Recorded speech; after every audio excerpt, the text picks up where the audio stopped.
মেহমানখানার পাতিল লাথি দিয়ে ফেলে দিবে, চাপাতি নিয়ে মারতে এসেছিল। তাদেরকে শ্রদ্ধা করি, তাদেরকে আমি প্রতি মুহূর্তে স্মরণ করি। তারা যদি আমাকে এতটা মানসিকভাবে অত্যাচার না করতো তাহলে আমি এতটা সাহসী হতাম না।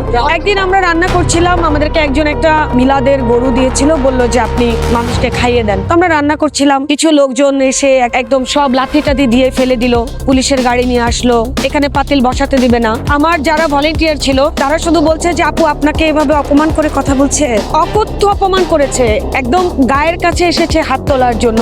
আমি তখনও শুধু তাকিয়েছিলাম, আমার ওই তাকিয়ে থাকাটাই ছিল জবাব। আমি শুধু তখন ওই জায়গায় দাঁড়িয়ে বলেছি, আল্লাহ আমি মাফ করে দিয়েছি, আপনিও মাফ করে দেন। 1 ঘন্টা পর ওরা এসে সবাই আমার কাছে মাফ চেয়েছে। আমি জানি না, আমি কিছুই করিনি, আমার তো শক্তি নাই, কিন্তু আল্লাহ তো সর্বশক্তিমান।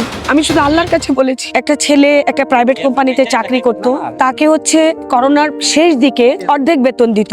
অফিসের ড্রেস আপটা এত সুন্দর, ও খাবারটা নিয়ে উল্টা হয়ে খেত, মানে যেদিকে কেউ দেখে না রাস্তার দিকে ও উল্টা মুখ করে খেত। তো আমি একদিন ডেকে বললাম, বাবা তুই উল্টা মুখ করে কেন খাস? আপা আমার তো অনেক আত্মীয় স্বজন আছে, অনেক তো ক্যামেরা চারদিকে, তখন অনেক সাংবাদিকরা আসতো, তো কেউ দেখে গেলে যদি আমার মা দেখে আমার মার মন খারাপ হবে। আমি প্রতিদিন ইফতারের টাইমে এখানে চলে আসি। আমি বললাম তোকে অফিস থেকে ইফতার দেয় না? বলে যে না, আমাদের তো অর্ধেক বেতন দেয়, আর অফিস থেকে যেই 50 টাকা করে আমাকে দেয় প্রতিদিন, ওটা আমি রেখে দিই, ওই টাকাটা আমি জমাচ্ছি। আমার তো বাবা নাই, ওই টাকাটা দিয়ে আমার ভাই বোনের জন্য আর আমার মার জন্য ঈদের জামা কিনবো। 2020 সালের করোনার প্রথম লকডাউনে মেহমানখানার জন্ম।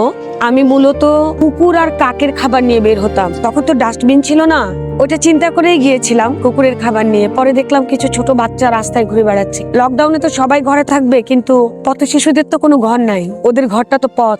ওরা একটা দোকানের শাটার ভাঙছিল, খাবারের দোকান নিউ মার্কেটে। ওরা বলে যে আপু আমরা তো অনেক ক্ষুধার্ত, আমরা তো এখান থেকে খুঁজে খাইতাম, এখন তো মানুষ নাই, এই তালাটা খুললে আমরা খাবার পাবো, চুরি করা ভালো না, চলো আমার সাথে চলো। নিয়ে আসলাম, ওদেরকে খাওয়ালাম, গোসল করালাম। শুধু মনে হলো কি করলে ওদের করোনা হবে না। 5-10 জন 20 জন 100 জন থেকে মেহমানখানায় প্রতিদিন 3-4 হাজার মানুষও খেয়েছি। সেই লকডাউনে 11 জন শুরু করেছিলাম ভলেন্টিয়ারি ওয়ার্ক। আমরা কোনোদিনও লকডাউনে একদিনও ঘরে থাকিনি, প্রতিদিন খাবার হয়েছে। এরপর নুন তেল চাল ডাল আলু পেঁয়াজ কোথা থেকে কে দিল, কোথা থেকে আসলো জানি না। সকালে ঘুম থেকে উঠে দেখতাম আমাদের বাসার সামনে আলু পেঁয়াজ, লবণের প্যাকেট, চালের বস্তা কিংবা ছোট প্যাকেটে চাল, যার যেটুকু সাধ্য ছিল যার যার জায়গা থেকে এসে দিয়ে যেত। আমরা সব একসাথে করে রান্না করতাম। আর নিজেদের উদ্যোগ ছিল, কিছু সামান্য বিয়ের গয়না ছিল, ওগুলো বিক্রি করলাম, দোকানে বাকি করলাম, সেই থেকে চলছে মেহমানখানা। প্রতিদিনই ওই চিন্তাটা মাথায় আসতো, আসলে কালকে কিভাবে হবে, কালকে কিভাবে চলবে। পথের বাচ্চাগুলো যখন এসে বলতো আপু আজকে খাওয়াবা না, আজকে রান্না হবে না,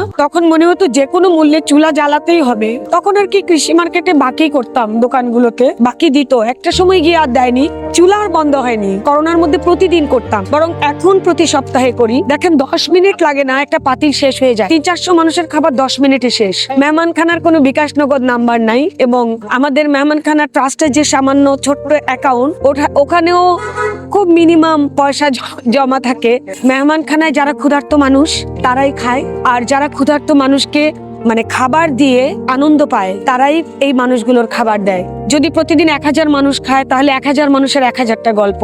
আমরা গত 5 বছরে সেই গল্পগুলোর সাথে যুক্ত হয়ে গেছি। অনেকে বলে যে রিক্সাওয়ালারা খায়, আমার কি আসে যায়, রিক্সাওয়ালারা খায়, সে আমার মেহমান, এটাই আমার আনন্দ। ওই যে হাসিটা দেয় না, ওইটাই আমার লাভ। আমার